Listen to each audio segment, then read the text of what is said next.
Opa! E aí galera, tudo certo?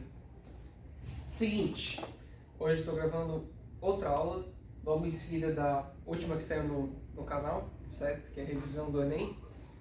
Chama O Mago da Mecânica. Essa aula é uma aula que eu já dei antes, certo? Estou gravando ela pela primeira vez, mas eu já dei ela antes, certo?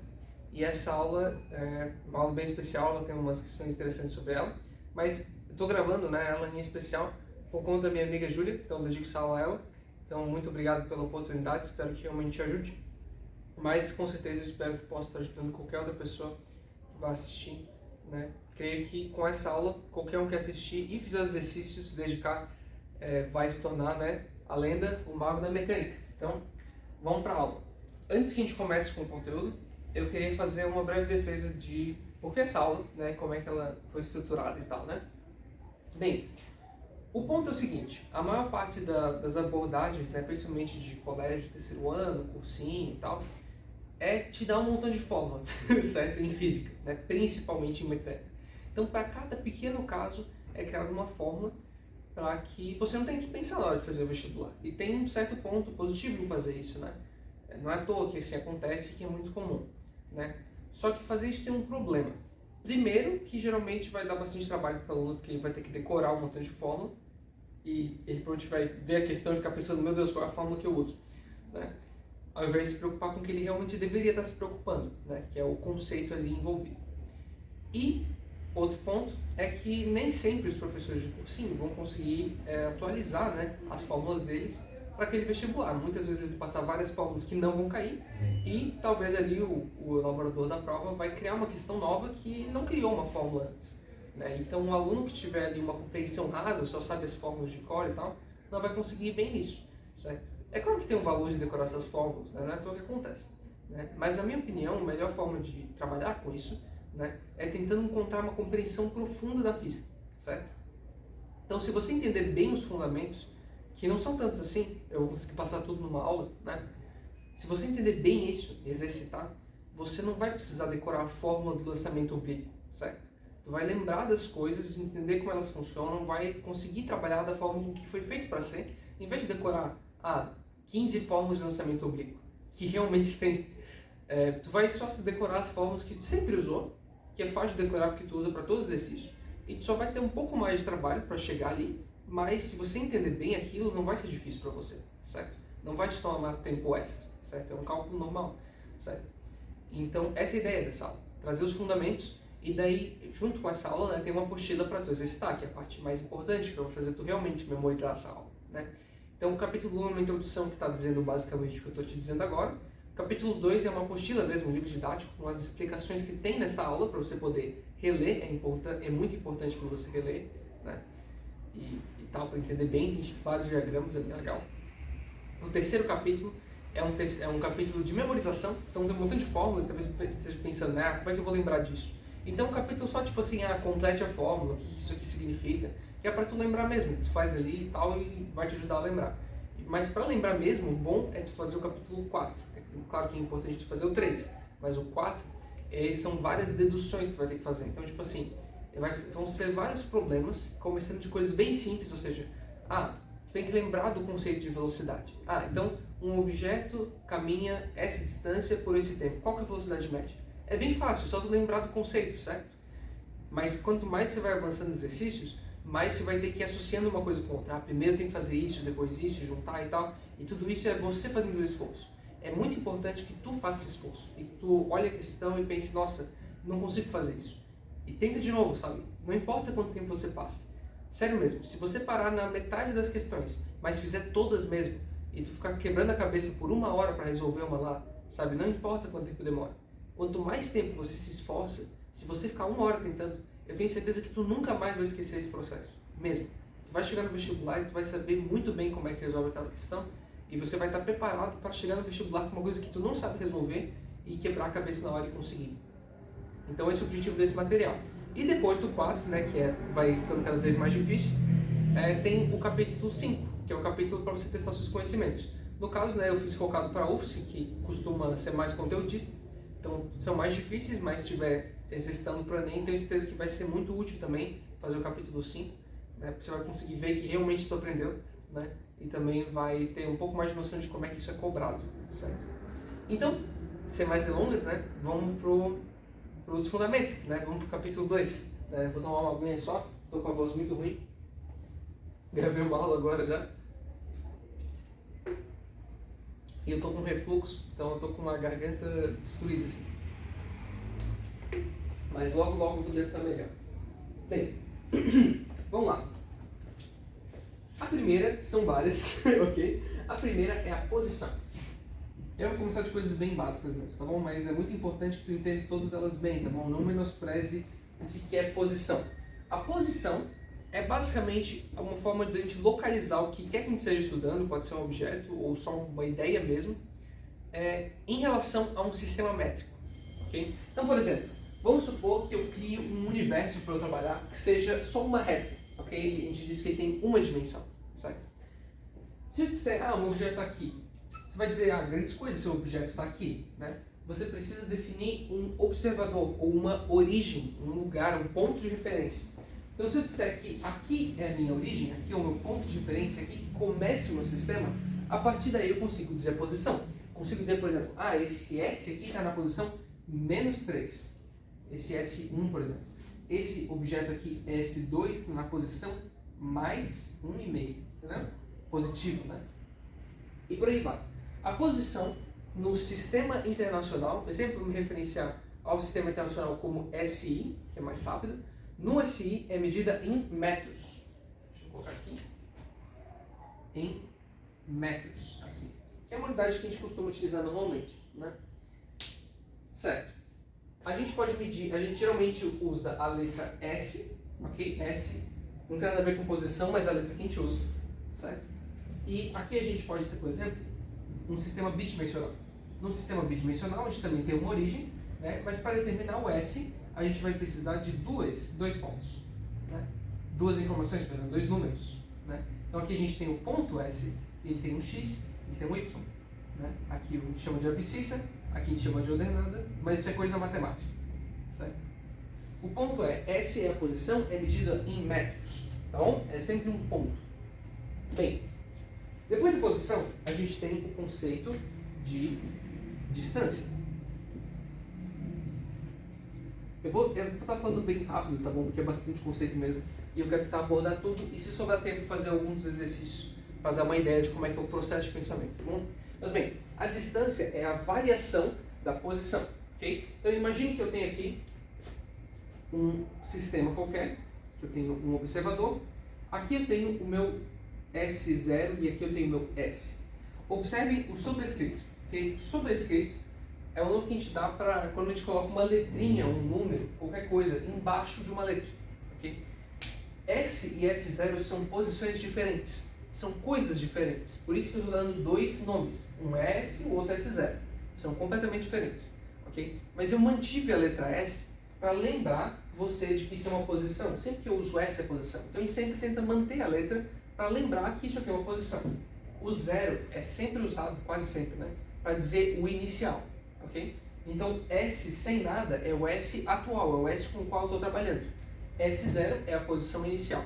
Se eu pegar e ver a diferença, a variação entre eles, eu tenho o que a gente chama de distância. Delta S é igual a S menos S0. Delta S, delta é a letra grega, né? Minúscula, a gente usa delta minúscula. E, não. Nossa, eu não lembro mais se é maiúsculo ou minúsculo. Desculpa.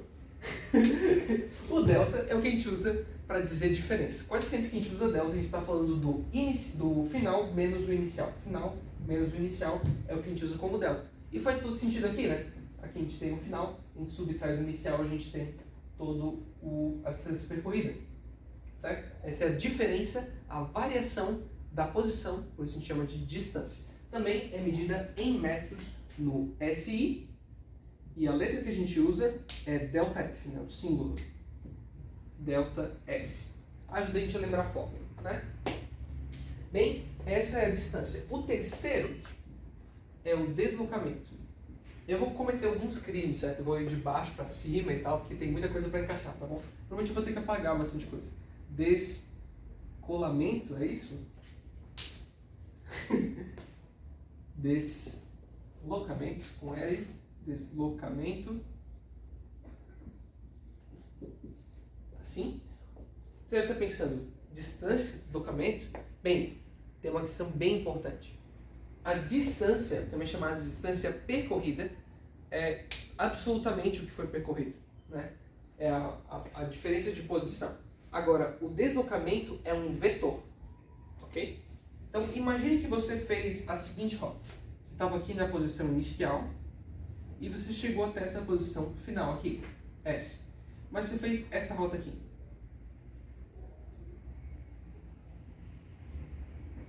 A distância percorrida aqui é bem difícil de determinar, certo? Porque é uma curva. Então não precisa se preocupar, você não vai ter que calcular isso, só se você chegar na faculdade, né? Que é o que todos esperamos, daí talvez você calcule isso, né?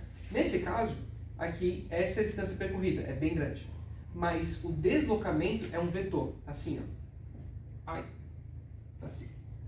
É um vetor. Esse é o vetor do deslocamento, assim. Ele só sai do início e vai até o final. O que é um vetor? Essa é uma boa pergunta.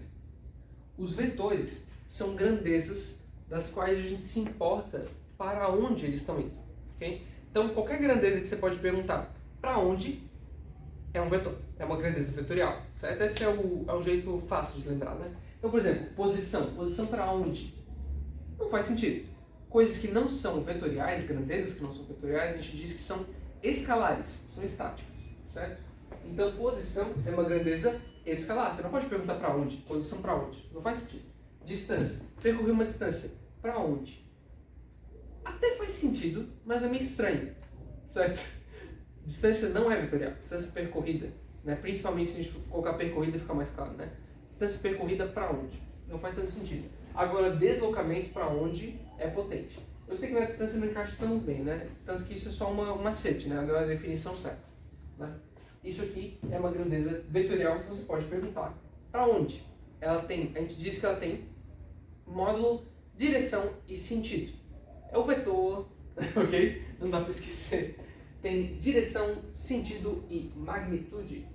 Já dizia o vilão do grupo, certo? Então, o ponto é que ele tem direção, para onde que ele está indo. A direção é essa, certo? O sentido é para lá, ele poderia estar indo para cá, no sentido oposto. E a magnitude é o que a gente chama de módulo ou comprimento do seu vetor. É a intensidade dele, no caso, a gente mede em metros o seu módulo, que é a sua distância. Fechou? Então, aqui é a distância e a letra que a gente usa é S. Não, perdão. D. Deixa eu apagar meu aqui. Assim.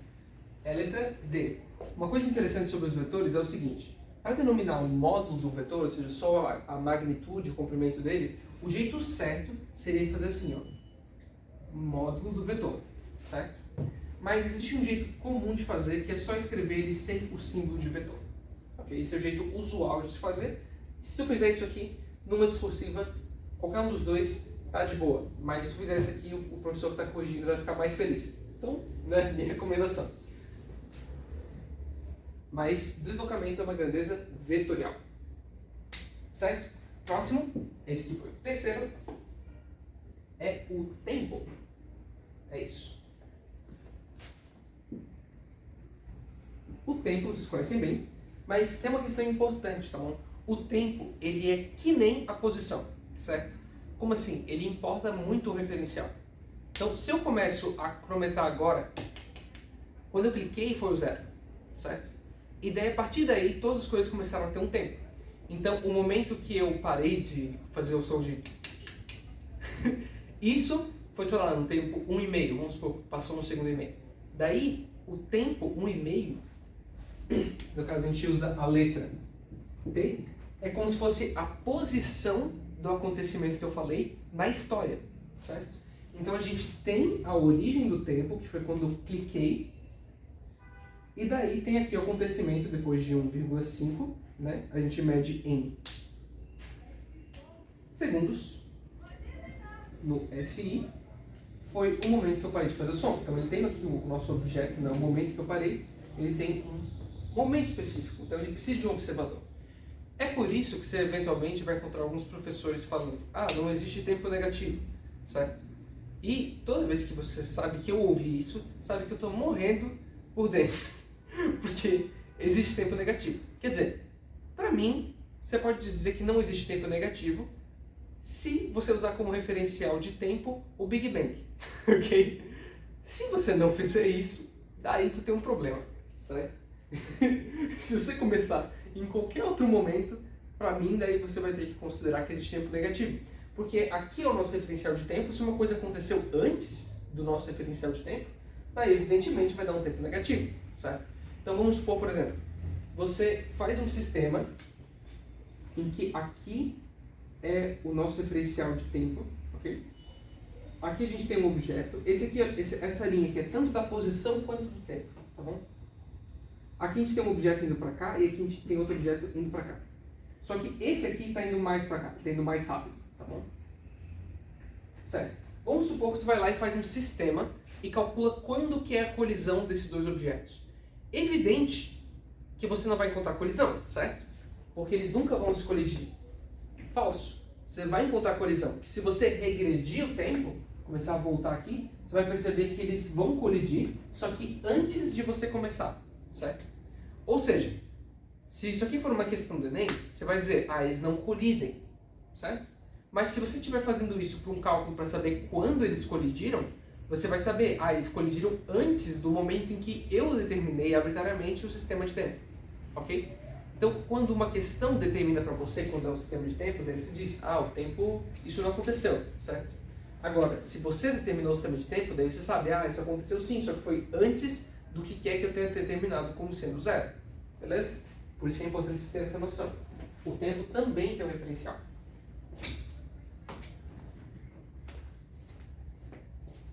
O próximo é o intervalo de tempo, que é basicamente a mesma coisa que a variação de posição, só que de tempo. Intervalo de tempo. Ele também é medido em segundos, ele também tem representação de delta, não é delta S é a variação de posição, ele é delta T, que é a variação de tempo. Assim. Certo? Ele também é medido em segundos, e é definido exatamente como você deve imaginar. Delta T é igual a T menos T0. Ok? Ele é exatamente a mesma coisa naquele referencial, certo? Você está pegando a distância entre o tempo inicial, do que é que você está medindo, e o tempo atual. Próximo ponto é a velocidade, que as coisas começam a ficar um pouco mais complexas. Velocidade. A velocidade, a gente usa a letra V para ela, e ela é a taxa de variação de posição, ok? Ou seja, quanto mais a variação, quanto mais a posição muda para dado tempo, maior é a velocidade. Nossa, desculpa, minha voz está muito ruim mesmo. Certo? Quanto maior é a variação da posição em um certo tempo, maior é a velocidade. Vocês devem conhecer bem a fórmula da velocidade média, né? Vm é igual a delta S, que é a variação da posição, dividido pela delta T, que é o intervalo de tempo, ou tempo percorrido. Certo? Essa é a velocidade média, e ela é medida em, agora sim, você pode estar usando SI, metros por segundo, que faz bastante sentido. O ΔS é medido em metros, aqui é medido em segundos. Certo? Então aqui a gente tem a velocidade. Essa aqui é a fórmula da velocidade média. Notem que a gente não tem a fórmula da velocidade, porque eu posso ter um gráfico de velocidade muito louco, certo? A velocidade é a variação da posição pelo tempo. Então eu posso ter um gráfico, seja tipo assim, aqui é a posição e aqui é o tempo. Certo? Eu posso, tipo assim, mudar a posição muito rápido aqui, e daí muda, certo? Eu não consigo encontrar, talvez, em qualquer gráfico, a fórmula da velocidade. Por isso aqui tu consegue encontrar, né, usando o cálculo 1, se tu for fazer uma engenharia, matemática, física, certo? Aí tu vai encontrar, eu vou utilizar o que a gente chama de derivada da função, que vai encontrar aqui a tangente e tal, é super legal, né? Mas de qualquer forma, e você não precisa se preocupar com isso, essa é a fórmula da velocidade média, tudo que você precisa saber, mas você precisa saber que velocidade não se resume a isso. Velocidade é algo além disso, isso é só a fórmula da velocidade média. Ok, próximo. Aceleração. A aceleração parece muito com a velocidade. A aceleração é a taxa de alteração da velocidade pelo tempo, certo? Então a aceleração média é igual a ΔV dividido por ΔT. Claro que ΔV ali é a velocidade inicial menos a velocidade final menos a inicial, certo? Que nem qualquer outro delta, né? A aceleração é medida em metros por segundo ao quadrado.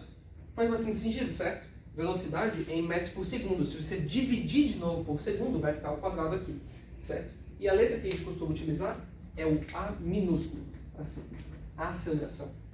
Em inglês, geralmente tudo isso aqui é baseado em inglês, certo? T é de time, A é de acceleration. Nossa, esse inglês aí. V é de velocity. Ó, que da hora. Certo? Então encaixa bonitinho. A aceleração, mesma coisa que a velocidade, certo? Isso aqui é só a fórmula da aceleração média, ela é muito útil, certo? Mas você poderia fazer o gráfico da velocidade pelo tempo em que você tem uma alteração muito louca. E a gente poderia ir indo e dividindo pelo tempo cada vez mais. A gente poderia considerar, por exemplo, a taxa de alteração na velocidade. Isso acontece, por exemplo, num carro, né? O pedal do carro, do acelerador, é a taxa de aceleração da velocidade, certo? Quando você pisa fundo, você está aumentando a taxa de aceleração da velocidade, porque você está acelerando a aceleração da velocidade. No fundo é isso. Mas, entende, né? Você pode ir dividindo cada vez mais. A força que tu faz no teu pé contra o pedal é a taxa de aceleração do pedal, que é a taxa de aceleração da aceleração, que é a taxa de aceleração da velocidade, que é a taxa de aceleração da posição, ok? Então, é um negócio bem louco, como vocês podem ver. Mas a gente geralmente para por aqui, tá bom? Nenhuma questão vai te pedir nada além disso, que eu saiba, tá bom? Antes da faculdade. A próxima... tem uma coisa interessante, né? Quando a velocidade é positiva em relação ao nosso observador, né? Quer dizer, vai nos sentidos positivos, a gente diz que o nosso movimento é progressivo, certo? Quando ele é em direção negativa, a gente diz que é um movimento retrógrado, vai para trás, né? A aceleração, quando vai no sentido da velocidade, a gente diz que é um movimento acelerado, certo? Porque ele está indo cada vez mais rápido. Agora, quando a velocidade está indo para um lado e a aceleração está indo para o outro, está puxando contra, a gente diz que é um movimento retardado. Não pode rir, tá bom? A gente diz que é um movimento retardado, porque ele está indo cada vez mais devagar, né? Seria assim, vai desacelerando. Ele começa a acelerar para o sentido contrário, por conta da aceleração, né? Daí esse movimento é acelerado, beleza? A aceleração ser acelerado ou retardado não tem nada a ver com ser positivo ou negativo. Não necessariamente, pelo menos, certo? O que importa é ter no mesmo sentido da velocidade. A aceleração pode ser negativa, mas se a velocidade também for negativa, né, ele vai estar acelerando, mesmo que seja para o lado oposto. É um movimento retrógrado acelerado, certo? Agora, se os dois forem positivos, é um movimento progressivo acelerado, que ele vai cada vez mais rápido, ok? Isso é só uma questão de nomenclatura, né? Só que algumas questões podem não te dizer a velocidade é positiva e tal, mas vão te dizer é progressivo, retardado. Você tem que saber disso, entende? Por isso que essa nomenclatura é importante. O próximo, vocês conhecem bem, eu vou até colocar aqui no meio para não ocupar tanto espaço, porque ele é trivial, é a massa. A massa é a medida de quantidade de matéria, certo? Ela também está relacionada com a inércia. A inércia é basicamente a dificuldade de se movimentar algo, certo? Então a massa pode ser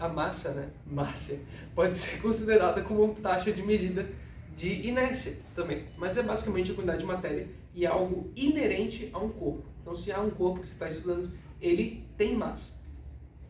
A massa é medida no SI em quilogramas, não é em gramas, certo? Quilogramas. E a letra que a gente usa é M minúsculo, assim, certo? Massa, taxa de medida de inércia ou de quantidade de matéria, ok? O próximo é força. Opa, esse é legal também. Opa, deixa eu arrumar aqui. Senão vão ver daí, né? Foi.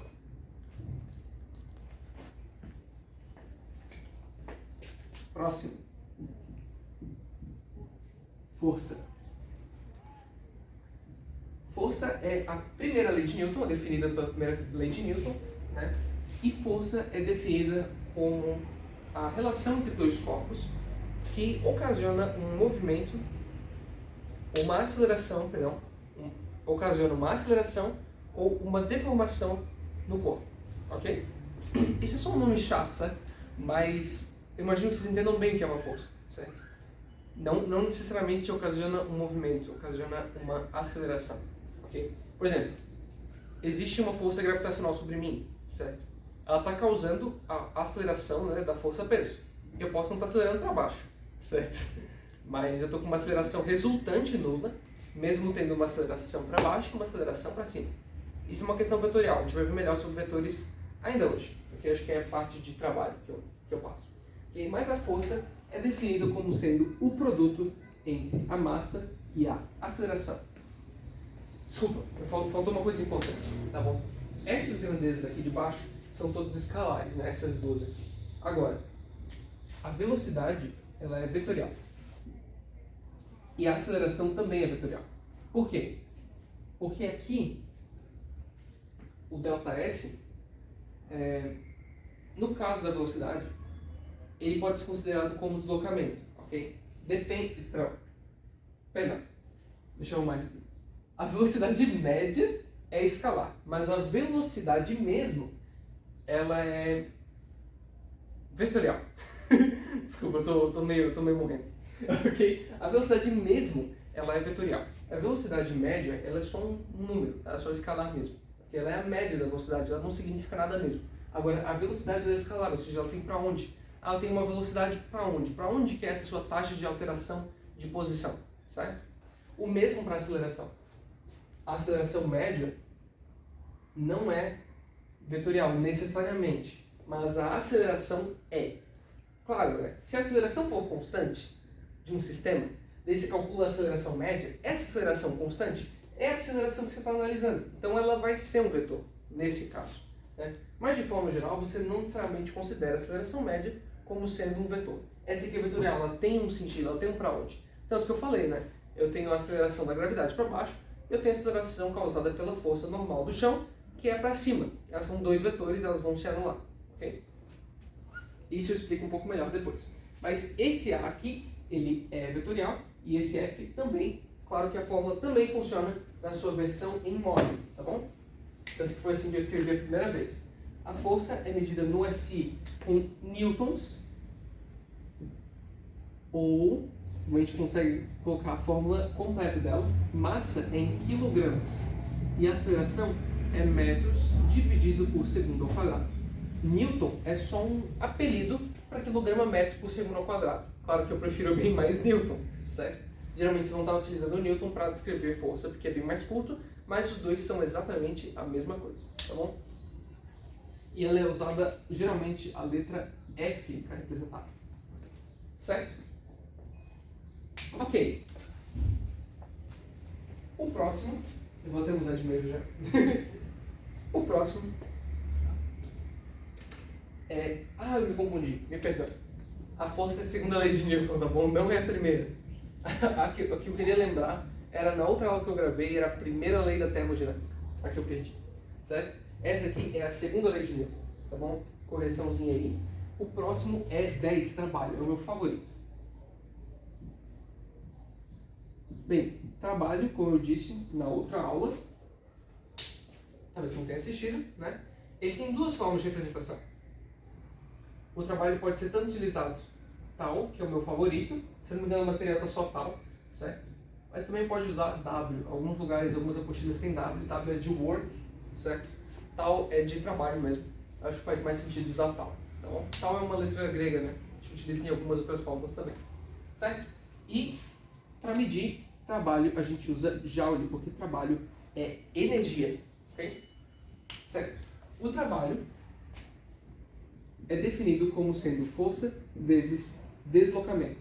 Eu não falei distância percorrida, eu falei deslocamento. Não esqueça disso, isso é muito importante, ok?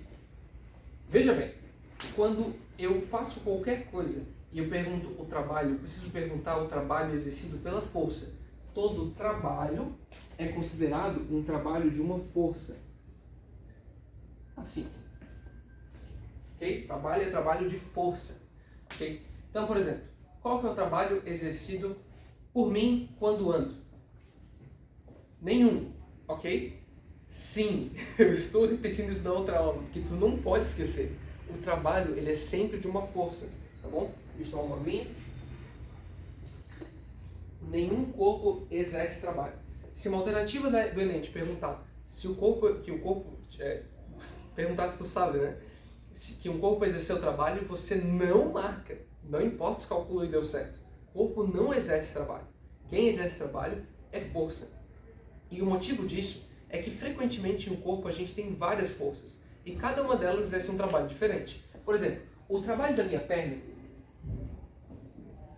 Observa que quando eu estou andando, a minha perna está empurrando o chão para trás, para lá, certo? Então, o trabalho da minha perna é negativo, porque o meu deslocamento é para cá, certo?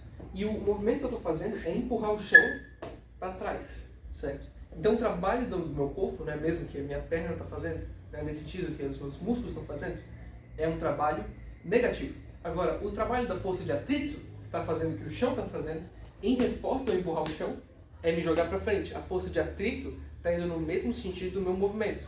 Por isso que a força de atrito está fazendo um trabalho positivo. E a força gravitacional?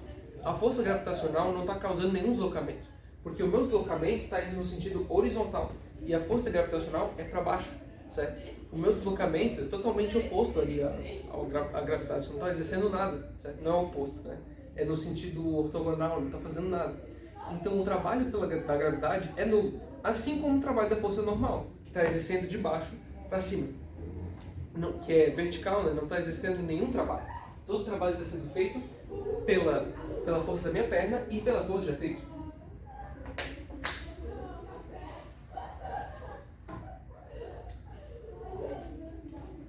Ok. Então, isso é trabalho. O próximo ponto... Perdão, antes de ir para o próximo ponto. O trabalho tem uma questão muito importante sobre ele. Perdão pelo barulho, espero que não esteja pegando muito, tá bom? Mas olha só. Pense que você tem, por exemplo, deixa eu ficar aqui, né, para ficar mais fácil de ver, um bloco. E esse bloco está aqui, num plano, e você exerce uma força, mas a força que você exerce está aqui na diagonal, assim. Certo? E essa força que você fez vai ocasionar um deslocamento. Você não pode simplesmente... O que eu fiz aqui? É um ângulo agora? Isso aqui é um vetor, né? Você não pode simplesmente pegar um módulo dessa força e multiplicar pelo deslocamento. Porque essa força pode ser decomposta em dois vetores. Um vetor assim e outro vetor assim. Essa aqui é a componente y e essa aqui é a componente x. Já explico isso, ok? Mas observa que só essa parte do vetor está causando deslocamento. Não essa aqui. Então você vai ter que pegar esse ângulo aqui, evidente se você tiver, né? E aplicar a trigonometria. Então, aqui, por exemplo, é o ângulo θ, aqui é a nossa hipotenusa, aqui é o nosso cateto adjacente ao ângulo que a gente está analisando. Então, utilizando o cosseno de θ é igual a adjacente por hipotenusa. Então, você pode estar pegando, se você souber o θ aqui, né? E descobrindo qual que é a componente x, claro, se você souber a força inicial, né? O ponto da força e da decomposição é o seguinte: assim como na álgebra, né, normal, a gente pode, aritmética, né, desculpa, você pode dizer que 1 mais 2 é igual a 3, ou seja, você pega duas coisas e opera e chega numa maior única. O mesmo você pode fazer no sentido oposto. Ah, eu tenho 3, mas é mais fácil para eu calcular alguma coisa que seja 1 mais 2. Você pode substituir, porque os dois são a mesma coisa, certo? Eu posso dizer que o 3 é 1 mais 1 mais 1, se for mais fácil. Isso é decomposição, certo? Eu tenho o 3 visto de uma forma, eu estou somando, unindo os números, e aqui eu estou decompondo o 3 em formas mais úteis. Ali é a mesma coisa. Porque olha só, imagine que eu tenho esse vetor aqui e eu tenho esse vetor aqui. Se eu quiser, eu posso somar eles. Para somar, é só colocar a bundinha de um na cabeça do outro, assim, e pegar o início e ligar até o final. Esse aqui é o vetor resultante. Vetor resultante geralmente usa... essa aqui é a força resultante, né? Por exemplo. Se aqui for uma força 1 e esse aqui é a força 2. Né? E o mesmo eu posso fazer se eu já tiver uma força. Assim como eu posso pegar duas forças e unir uma maior, eu posso pegar uma força maior e dividir em duas menores. Ok? Dessa forma. Ok? Então, a gente sempre pode fazer essa questão da decomposição vetorial, e é muito importante que a gente faça aqui na questão do trabalho. Mas a gente pode usar também para qualquer outro vetor. Quando a gente tem aceleração, por exemplo, a velocidade, e tem um lançamento oblíquo, a gente pode ver a parte do lançamento oblíquo, que vai lançar o nosso objeto para cima, e a parte do nosso lançamento oblíquo, que vai ir constantemente, porque a que está sendo jogada para cima está sofrendo uma aceleração da gravidade. E a componente que está indo para o lado está sobre MLU, né? Não tem aceleração. A aceleração é nula, certo? Então é muito mais fácil de calcular se utilizar esse tipo de conceito a seu favor, né? Deixa eu apagar aqui. Acho que eu vou apagar esse inteiro, né? Todas as explicações tem no documento, né? Vou ver só quanto tempo eu tenho disponível. Ainda. 36 minutos, tá bom? A gente ainda tem tempo. Vamos lá. O próximo, depois de trabalho. Aqui começa a reta final. A gente tem as energias. A primeira energia é a energia cinética. A energia cinética é a energia do movimento. A gente utiliza, como ela é uma energia, a gente utiliza joules. Ok, se tu quiser também pode escrever joules de um jeito estranho, né? Se não me engano, é quilograma metro quadrado por segundo ao quadrado. Mas talvez essa informação esteja errada. Eu sempre uso joules porque tá louco, é gigante. Certo? E a letra que a gente usa para energia cinética é E sobrescrito Czinho. Assim. Energia cinética. Certo? Perfeito. Tá acabando já. Certo. Ok, a energia cinética é a energia do movimento. Sempre que você tem movimento, você tem velocidade, você tem energia cinética. Ela é definida dessa forma. E Czinho é igual a energia cinética, né? É igual a massa vezes velocidade ao quadrado. Porque a massa é do corpo, né? A velocidade é do movimento. A energia cinética é sempre positiva. Por quê? Porque a massa é sempre positiva, não existe massa negativa, essa eu posso dizer que realmente não existe, porque não depende do referencial. E a velocidade, apesar de que depende do referencial, ela está elevada ao quadrado. Como a gente não trabalha com velocidades imaginárias, né? Todos os números reais ao quadrado vão dar positivo. Então a energia cinética é sempre positiva, é ou zero ou positivo, né? Então essa é a energia cinética e ela é medida em joules, certo? A gente tem também outras energias. A energia potencial gravitacional. Opa, já coloquei direto lá a letra. Energia potencial gravitacional. A gente mede ela em joules e a letra é EPG geralmente. Energia potencial gravitacional, a unidade que a gente usa é joules, ou quilograma metro quadrado por segundo ao quadrado. Ok, a forma que define ela é a seguinte: energia potencial gravitacional é igual a m vezes g vezes h, em que m é a massa do que você está analisando, o g é a aceleração da gravidade em que o que você está analisando está submetido, pode não ser a Terra, certo? E h é a altura.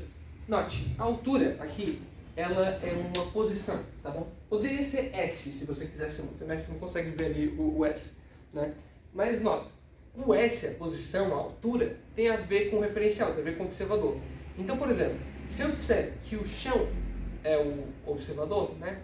A altura, por exemplo, dessa minha caneta vermelha, é positiva. Agora, se o meu observador for aqui, a altura vai ser negativa. Por isso que, eventualmente, a energia potencial gravitacional é positiva e, eventualmente, ela é negativa. Isso não significa muita coisa, tá bom? Só significa a relação que ela tem com o seu referencial, certo? Mas a energia potencial gravitacional geralmente é uma energia, porque ela chama potencial, né? Acho que isso é importante. Imagina que eu tenho aqui é o meu, eu defino que aqui é o meu observador, certo? Então nesse ponto aqui, vamos supor que ela está na minha mão, ela tem zero energia potencial gravitacional. Se eu pego ela e jogo aqui em cima, ela acumulou uma certa quantidade de energia potencial gravitacional, certo? Se eu soltar, ela vai começar a converter essa energia potencial gravitacional. Por quê? Observa que ela vai caindo a quantidade de energia potencial gravitacional, né?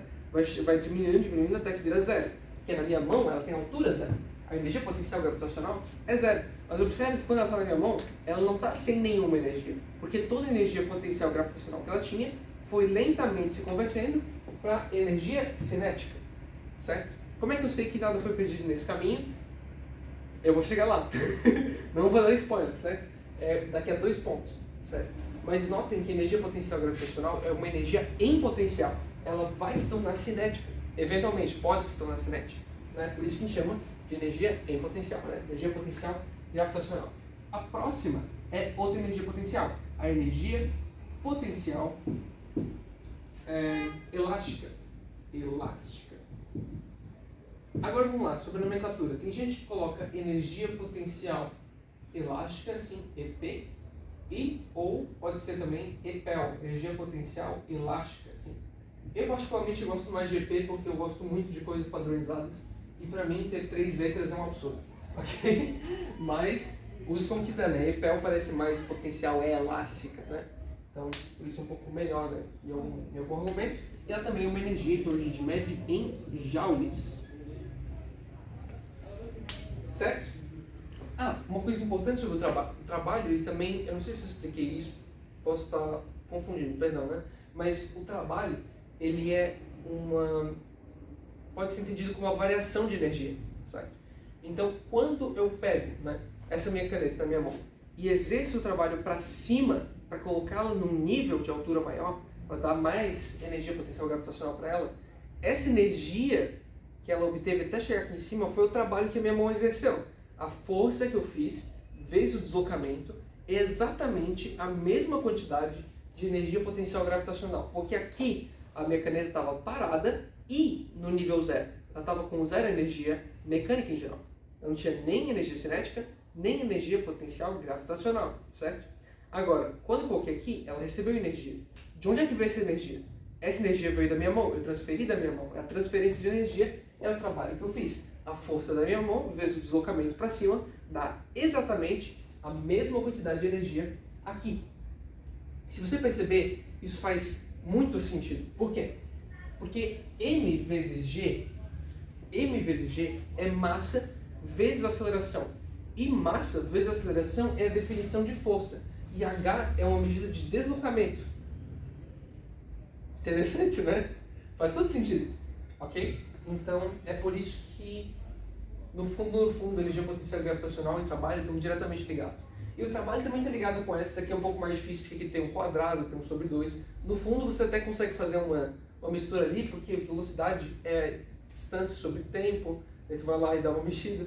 Mas, no fundo, todas elas são juntas, tanto que elas têm a mesma unidade, certo? Mas agora, voltando para a energia potencial elástica, eu vou escrever EPE, é kx ao quadrado dividido por 2. K é a constante elástica da mola, certo? Que você está analisando. Qualquer coisa pode ser uma mola, qualquer coisa comprime, certo? Até vidro. Só que você vê muito pouco antes dele quebrar, né? Mas a gente tem coisas como molas mesmo que realmente comprimem, certo? E daí a gente vai sempre atribuir para qualquer coisa que a gente está analisando energia potencial elástica, elástico também, né? Um K. Um K é basicamente a constante elástica da mola, certo? E é o quanto essa mola está disposta, como se fosse não disposta a comprimir, perdão. Quanto maior for o K, mais difícil é de abrir a mola. Em compensação, quanto mais difícil for de abrir a mola, mais energia ela consegue conter nela. Então, se você pega e comprime bem essa mola, ela vai estar guardando bastante energia. O X aqui é a deformidade da mola, certo? Tanto para um sentido quanto para um outro, certo? Então, se eu pego uma mola e estico 10 centímetros, e pego essa mesma mola e comprimo 10 centímetros, a energia potencial elástica vai ser a mesma, porque está ao quadrado, né? Então 10 centímetros ali vai mais 10 centímetros, menos 10 centímetros, dando o mesmo. Então, essa energia potencial elástica é o ponto das molas, certo? É outra energia potencial que a gente pode estar acumulando. A última, não é a última. Bem, eu vou fazer como nota aqui. Então, ela é menorzinha. Não, essa aqui é mais importante. A energia mecânica é a soma de todas as energias cinéticas e potenciais de um sistema. E ela é constante por conta da lei da conservação da energia mecânica, certo? Diz que ela não se perde. Então, a gente diz assim, né? Energia mecânica é a soma da energia cinética mais a energia potencial gravitacional mais a energia potencial elástica. Agora fica bonitinho, né? Tem duas letras. Né? E como ela é uma soma de várias energias, ela também é uma energia, ela também é medida em joules. Dessa forma. Ok? O fato de que ela é constante é o que permite fazer aquele negócio que eu falei de eu realizei trabalho, deixei aqui em cima, agora caiu, converteu tudo para energia cinética. Daí você calcula, você consegue encontrar a velocidade. Tu nem precisa utilizar a equação de Torricelli, certo? Normalmente tu utilizaria para isso. Estava aqui em cima, mudou a velocidade e tal, passou um tempo. Como é que tu faz? Pega e converte tudo aqui. Disse que antes ela tinha energia potencial gravitacional, as duas eram zero. Você pega a energia mecânica atual, que é só energia cinética, e fechou. Né? A fórmula que a gente usa para isso, vou deixar destacada aqui em vermelho, é essa aqui. Ó. Energia mecânica inicial é igual a energia mecânica final. Então, EC0 mais EPG0 mais EPE0 é igual a EC mais EPG mais EPE. Faz sentido? Porque isso aqui é todas as energias antes e energias depois. Fechou? Não decora essa fórmula aqui na boa, decora essa aqui e lembra que é mantido, certo? Isso aqui é muito útil para resolver muitos exercícios, ok? Energia mecânica, conservação é um negócio assim muito, muito, muito útil, certo? E para finalizar, a última coisa, acho que a gente ainda tem bastante tempo, é as funções horárias. Função é uma relação entre duas ideias, certo? Na matemática, né? E aqui não sai disso. As funções chamadas horárias têm esse nome porque são funções de uma grandeza física com o tempo. A função horária mais importante, com certeza, são as funções horárias da posição. E a mais importante de todas é a do MRU, que é essa aqui. S é igual a S0 mais V0 vezes T mais AT quadrado sobre 2. Eu não preciso te dizer nenhum dos elementos, porque todos eles você já viu. S é a posição, S0 é a posição inicial, V0 é a velocidade inicial, T é o tempo atual, aceleração é a aceleração constante. Isso aqui só funciona para quando A é constante. Assim. E o T é o tempo atual, certo? 2 é só uma constante ali embaixo, certo? Ok, quando você pode usar essa fórmula? Toda vez que você tiver uma aceleração constante, até mesmo quando a aceleração for zero. No caso, a gente chama de MRU, Movimento Retilíneo Uniforme. Quando não tem aceleração, é exatamente essa fórmula aqui. S é igual a S0 mais VT, certo? Aí, se você tiver uma aceleração, seja ela positiva, seja ela negativa, você vai ter aqui essa equação quadrática, né? E quadrática em função do tempo, né? Você tem T na 1 e T na 2, né? E T na 0 aqui. Então você vai poder resolver usando Bhaskara um montão de coisa massa, certo? Deixa eu ver quanto tempo a gente ainda tem. Certo, 10 minutinhos. Perfeito. Então é o seguinte. Esses aqui são os conceitos que eu queria que você soubesse. Tem mais um último ponto, porque existem algumas funções que a gente chama de forças, que a gente chama de forças notáveis. Elas são muito comuns, certo? Tipo a força-peso. Ela tem uma definição só dela, certo? Força normal, força da mola. Essa eu vou passar, né? A força da mola aqui, uma notinha. Força elástica é igual a Kx, que as pessoas costumam esquecer. Essa aqui é chamada de lei de Hooke, tá bom? Mas de qualquer forma, aqui, ficou legal, né? Pô, tô feliz. Ok, tudo isso aqui são os fundamentos. Pode parecer muita coisa, mas se tu fizer os exercícios, eu creio que você vai lembrar isso de cabeça bem fácil. Principalmente se tu fizer antes da prova, né? Antes de fazer antes do Enem, né? Então, eu acho que realmente vai ser bem tranquilo de fazer os exercícios, né? O de memória, né? Evidentemente. O de quebrar a cabeça, tu vai ter que quebrar a cabeça. E, por favor, não desista, ok? Se você me conhece, você pode me pedir ajuda se tu emperrar em algum. Mas realmente tenta, na boa. Se esforça mesmo. Porque se tu tentar até o final, geralmente vai valer muito a pena. Eu vou fazer 2 exercícios com vocês, só para passar um pouco da pegada que eu estou esperando. Ok? Como é que é mais ou menos.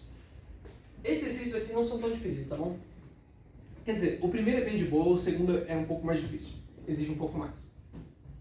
O segundo é bem mais difícil. Mas é só para mostrar um pouco a ideia.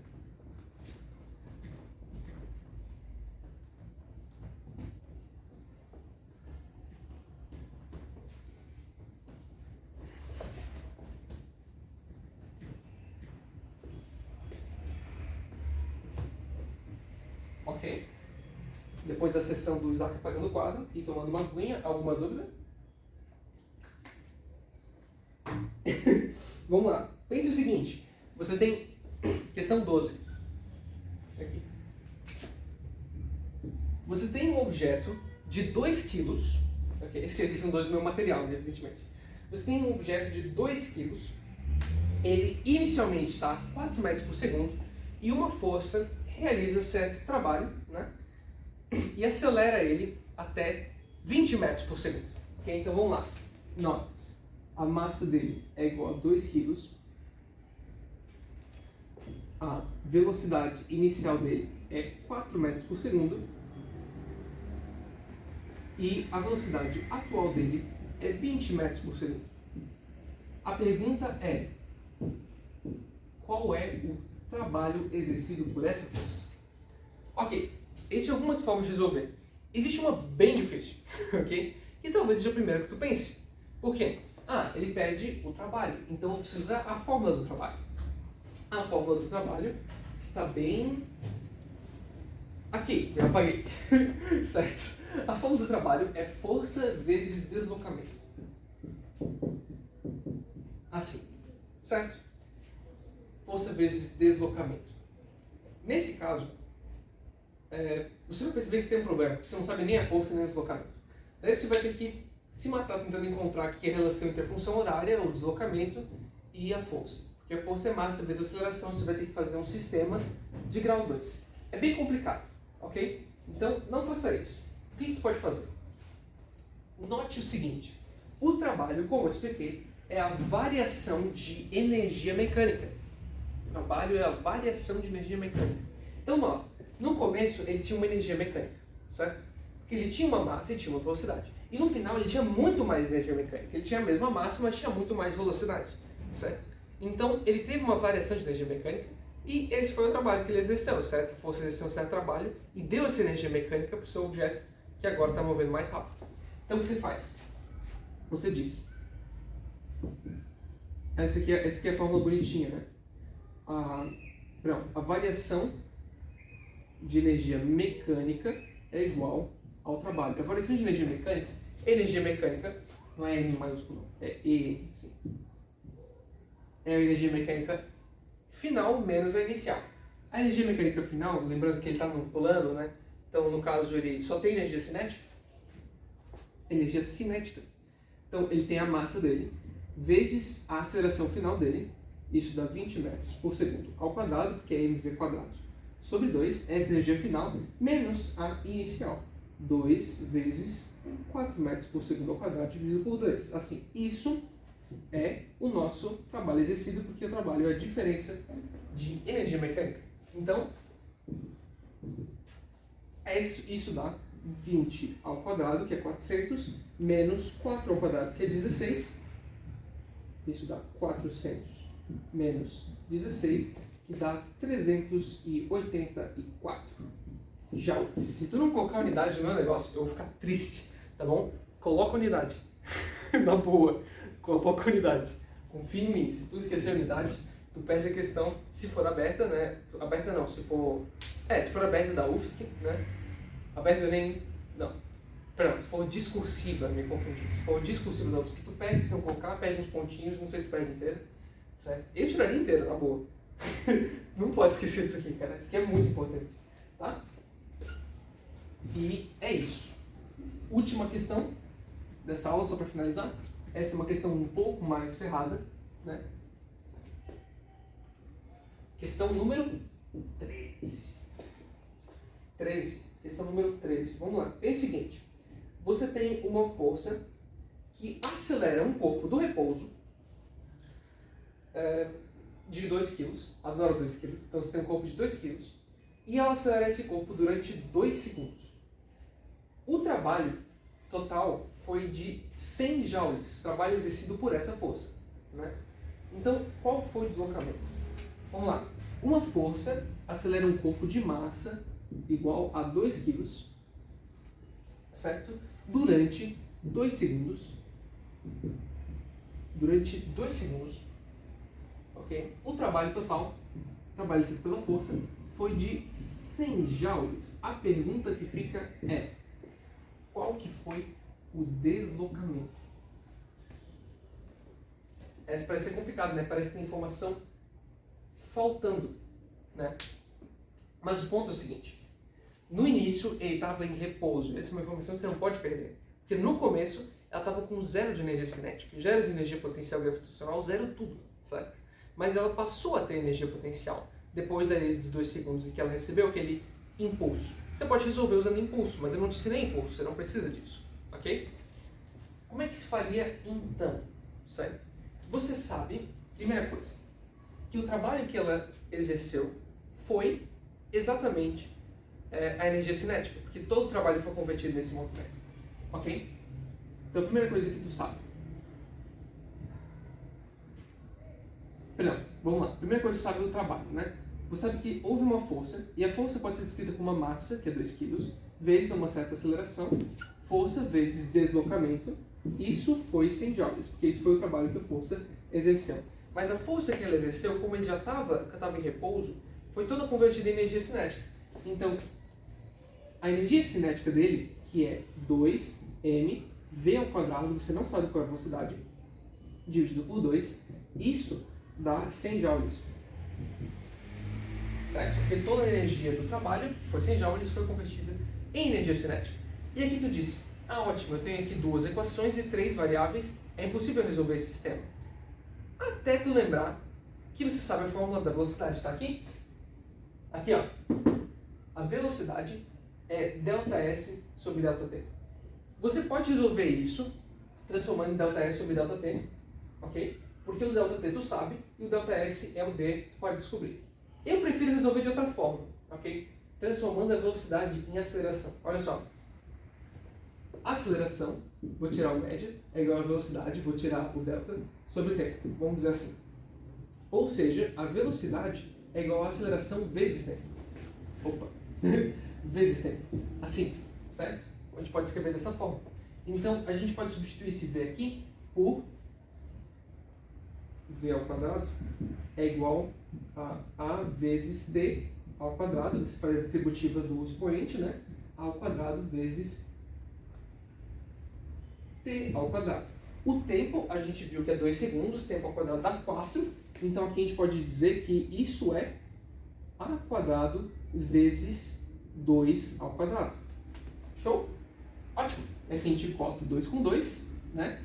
Passa o 4, que é 2 na 2 dividindo. Isso vai dar 25. Ah, então, é igual a raiz de 25. Algebricamente seria mais ou menos. Mas eu sei que a aceleração vai para o mesmo sentido do movimento, porque foi uma força que fez esse movimento. Então, eu sei que é positivo, por isso eu coloquei mais ou menos raiz de 25, que é 5. 5 o quê? Não esqueça de perguntar. Metros por segundo ao quadrado. Assim. Esse é o nosso A. E agora, a gente pega esse A, substitui aqui. Nessa equação, a gente tem 2 vezes 5. 5 vezes D é igual a 100 joules. Então, 2 vezes 5 dá 10, dividido por 10, por 100, vai dar 10. O nosso módulo do deslocamento vai ser 10. 10 o quê? 10 metros. E essa é a resposta da questão, a última questão que a gente vai fazer hoje. Questão de número 13. Eu espero que você esqueça dela para você poder fazer ela de novo, porque ela é muito massa. Certo? Então, é isso. Vamos ver se eu passei do tempo. Nossa, perfeito, de novo. Certinho, mal. Quando o cara é preciso, não tem como. Ninguém segura. Então, é isso. Eu espero que tu faça esse exercício, faça com bastante diligência. Eu espero muito poder ter ajudado. Muito obrigado a todos que assistiram. Eu espero realmente ter conseguido mudar isso aí em vocês. Que vocês façam uma ótima prova nesse domingo, se for fazer o Enem, né? Especialmente para a Júlia. Muito obrigado. Então, tamo junto. Valeu e ótimos estudos para todos.